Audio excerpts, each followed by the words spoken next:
Hey there, lady. My name is Molly Connolly, and I'm devoted to helping women reinvent their love lives. Whether that's after divorce, dating on and off the apps, or in their committed relationship. Why? Because I've been there. I'm a former college athlete who filed for divorce 3 years into marriage, swam in the online dating pool into my late 30s, and now I'm married to the man of my spreadsheet dreams who I met 4 months before the world shut down. As a dating and relationship coach, I help my clients build a foundation filled with clarity, connection, and confidence, knowing Mr. Right is worth waiting for.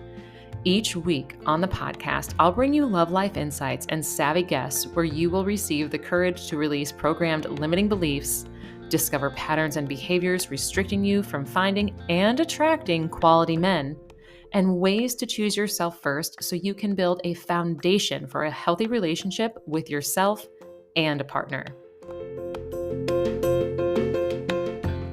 Hey there, lady. Welcome back to another episode of Reinventing the Arena. My name is Molly Connolly, a dating and relationship coach who helps women reinvent their love lives. My cup is so full as I hit record today. Over the weekend, I'd worked with a small group of women in the Man of Your Spreadsheet Dreams workshop. I was able to give each woman personalized support and attention when they need it.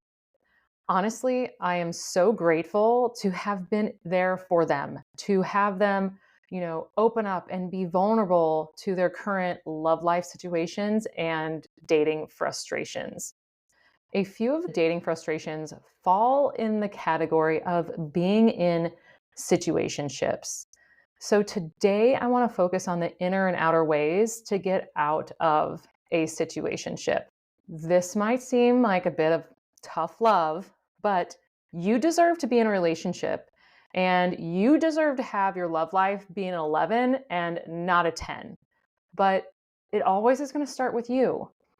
You will have to do the work to believe not only that you deserve a relationship, but you have to take the action. You have to back yourself up first.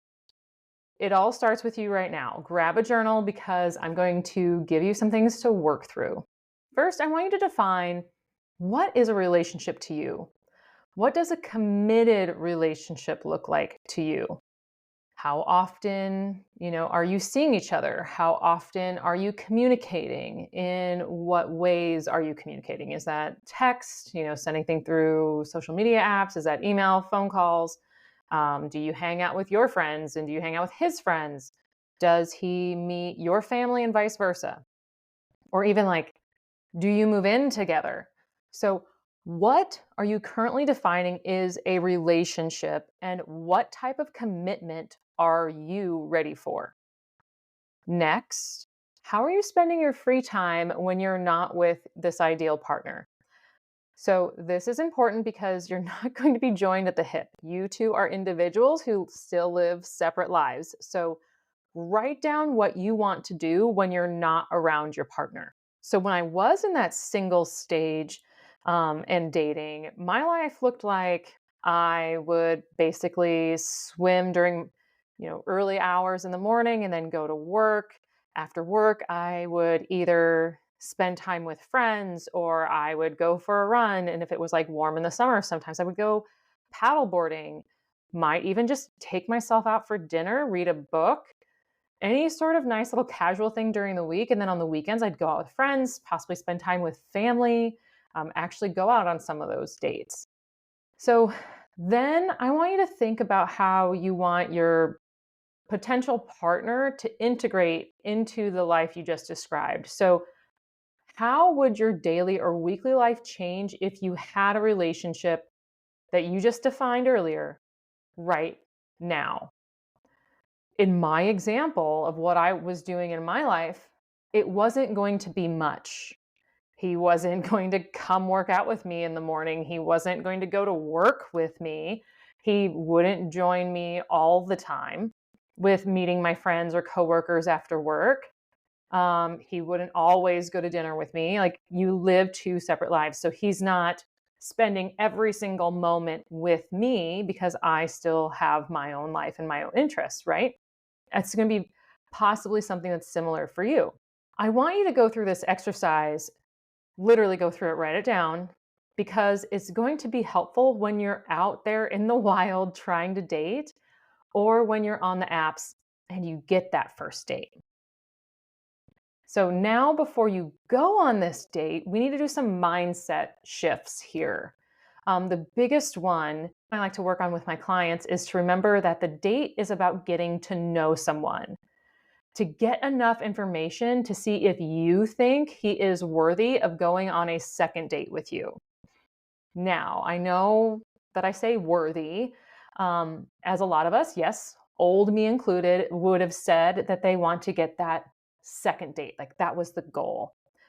But it's not the goal. That's not what we want to do. We want to make sure that we are using our date effectively. We want you to meet a guy, you and I want you to meet a good guy for you, one who walks his damn talk and is wanting a committed relationship.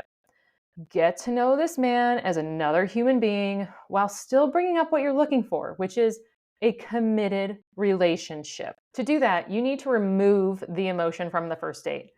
Possibly having that fantasy that this could all work out. And I want you to pay attention instead. Yes, you can still be excited for that first date, but go on this date like with the goal in mind of getting to know him. Pay attention if he reacts or if he responds when you're having a conversation. What tone, what gestures, what facial expressions are coming up when you're talking with him? I remember this date when I told the guy I was looking for a committed relationship, and he said the exact same thing. But then he said exactly what he didn't want, which was a weekend girlfriend. He wanted someone to come over and make dinner with him or be home when he got home from work. To be honest, he kept going, but I just stopped listening. I wanted to be in a committed relationship, but I also wanted to enjoy my free time after work. Like I said before, I wanted to work out or spend time with coworkers or friends. So I casually asked him, what did he do for fun in his free time? So then I let him share all that information. And of course, then he asked me the same question. And I responded with what I do after work. I go for runs. I hang out with coworkers for happy hours. Sometimes I take myself out for dinner. He didn't have any sort of reaction. Instead, he just kind of stared at me and then looked down and was playing with his drink napkin and asked, how does that work if you have a committed relationship? This was when I knew it wasn't going to be a good fit. I wasn't going to sacrifice my hobbies or my friends for a man who basically wanted me around 24/7. Now, I did try to give him the benefit of the doubt for the rest of the date, but deep down, I knew that I wasn't willing to continue to see him. So, of course, when I sent him a text the next day that I don't think that we would be a good fit, and I honestly did hope that he found the woman that he's looking for, he lost his shit on me via text, which is why I firmly believe that blocking after dropping is the best policy. But let's say, you're on the date and he has all these amazing qualities you're looking for. Yet he says he wants to see how things go. He wants a woman who doesn't take herself so seriously or even a relationship too seriously. I like to say he wants to, basically fuck around and find out. So let him. Let him go figure it out without you. Just because a man has all these amazing qualities that you're looking for in a partner doesn't change the fact that he doesn't want a committed relationship. Yet, what if he says he wants a committed relationship, but his actions don't match up to that? You have to have a conversation with him. Basically, it could go something like this. Hey, you mentioned you wanted to be in a committed relationship. What does that look like for you? Let him describe it and then set those as the baseline expectations. So, for example, if he says something like communicating on a regular basis and seeing each other at night, get him to be specific. Oh, so by communicating on a regular basis, you mean texting each other throughout the day and then meeting up that same night? how often are you wanting to see this person each week? If if he gets offended or, feels threatened, just say that you're asking for clarification because a committed relationship is going to look different for every single person. This is going to start weeding out the men who are just looking for situationships and are not emotionally available. Now, I don't believe you need to interrogate him, but when you do remove emotion from the date and are truly trying to get to know someone, like the new coworker during their first week on the job, you're going to start recognizing men who are not interested in the sort of relationship that you want. But what if you think you're in a situationship right now? Well, go through what a committed relationship looks like to you. Evaluate where your current relationship is within that vision. Then it's time to not only have a conversation, but methods to back yourself up going forward. This isn't a conversation where you demand that he make some changes. This is a conversation to see if the relationship is what you really want to devote time to and devote, your energy and effort and you to. Before you have this conversation, what are you going to do to walk your own talk here? How are you going to back yourself up if he admits he doesn't want the same thing as you? Obviously, a conversation like this can be very difficult as it, could end the so-called relationship. The emotions tied to what you had and what you're envisioning come to an abrupt end. Make some space for yourself to prepare for the conversation as well as time afterwards so you can take care of yourself first and foremost. Remember, you deserve a man who wants to be in a committed relationship with you, one who's willing to build one with you too. I'm going to stop here for today, lady. Let me know if this episode helps you when you're out on a date by sending me a message on Instagram at Reinventing the Arena. I will be back next week with a guest, and we are going to be talking about sensual sexuality. That's right, don't miss it. Have a wonderful day, and I will chat with you again soon.